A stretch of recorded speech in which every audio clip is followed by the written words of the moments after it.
Okay, I got this.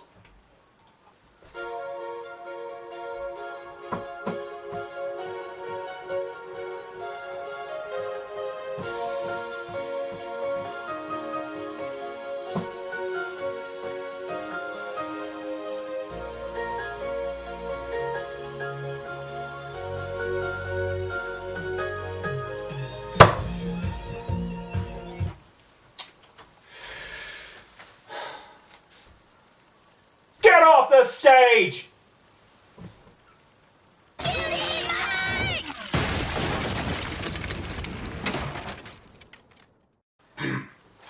Yeah.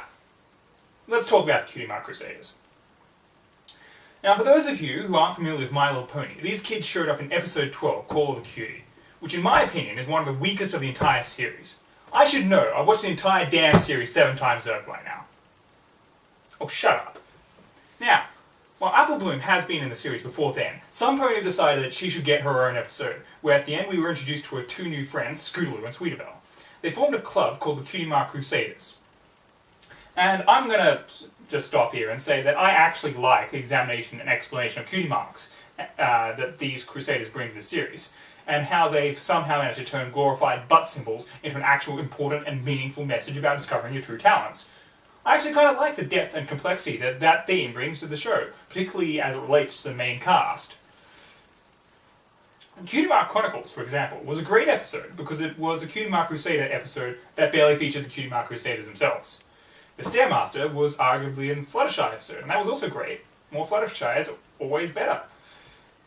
But episode 18, Showstoppers, barely features the main cast at all. It has got nothing but these 3 annoying kids doing annoying stuff. But I've rambled enough. Let's listen to the music. Look here, our 3 little ponies, ready to sing for this crowd.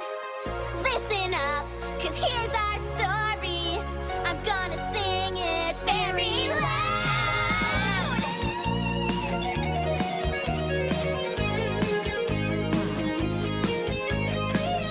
When you're a younger pony and your flank is very bare, feels like the sun will never come when your cutie mark's not there.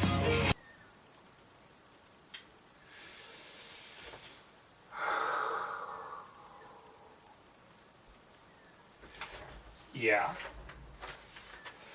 Okay. My Little Pony has some absolutely fantastic music. Winter Wrap-Up, Art of the Dress, songs you can build an episode around, songs I'd buy the soundtrack for and I'm a pirate, songs that I sing out loud in my car all the time. But this? Where do I even begin? Right. First off, some pony should have stopped this from happening. I mean, these are stupid kids. They don't know any better. But Applejack was there when they were rehearsing, and she didn't even have the sense to tell her to stop. Aren't you the element of honesty or something? You have a chance to stop this abomination from going ahead, and you blew it! Trust an earth pony to screw things up. Secondly, the video is just a mess. The props and costumes look like they had $20 and a dumpster shared between a pizza store and an adult goods store. And what special effects they do have, they're used in all the wrong places. Blake Lehr, the music director of The Wire, said that the video and audio should invoke the feel of each other, but they should never sync too perfectly, or it becomes weird.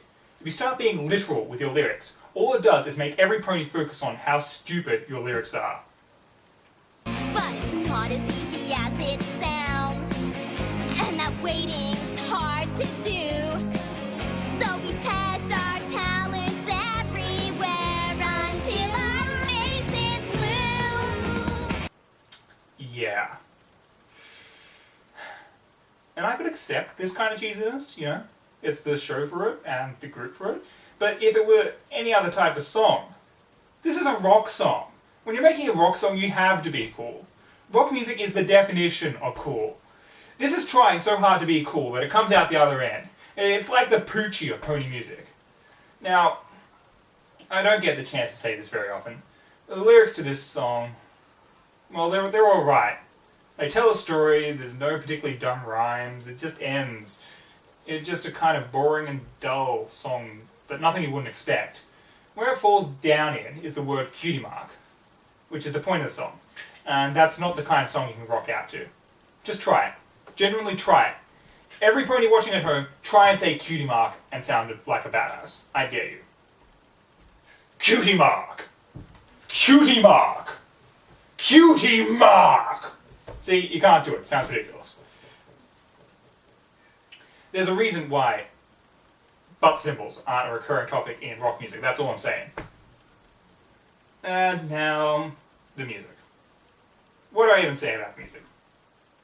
Let's watch Scootaloo miss absolutely every single note. We are the Cutie Mark Crusaders, and the quest is find out who we are, and we will never stop the journey, not until we have our cutie marks.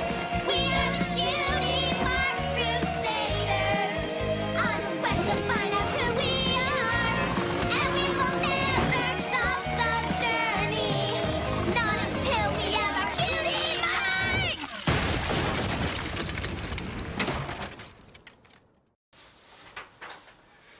Yeah, it's almost a work of art. But this is the weirdest part of the song for me. Let's cut Scootaloo out of the equation entirely.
Yeah, that's actually really good.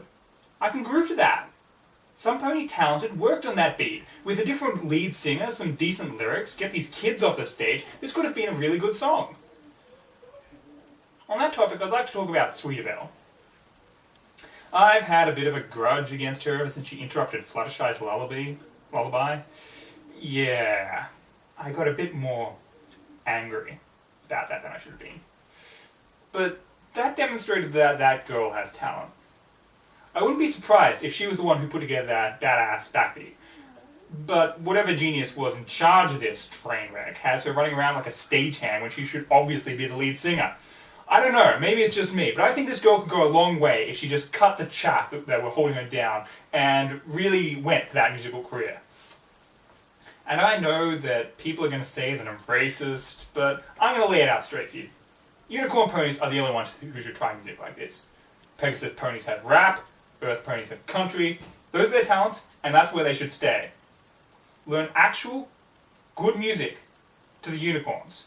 And I say that as a Pegasus myself. As far as you know. Anyway, I just want to address one last thing about this song. People watch it and assume that since it's so bad, it has to be a joke. I don't buy it. I listen to a lot of bad music, and this wasn't nearly bad enough to be a parody. It was just kind of mediocre bad. If it was a parody, the lyrics would have been way more over the top, and the music would have been more interesting than just off-key. Sure, it's fine to parody the style of artists like Kiss, but what is this saying about them? That if they sang off-key and with little kids, they'd look silly? Because they don't. And they're not. Look, some of these kids have potential. Whoever set up that bass line has potential. And I do feel kind of bad for shouting at a bunch of 6-year-olds performing badly at a talent show. On the other hand, every minute spent with these snot-nosed brats is a minute not spent with Fluttershy, and they deserve whatever comes their way. I'm Thanqol in the Shadows, and I'll see you next time.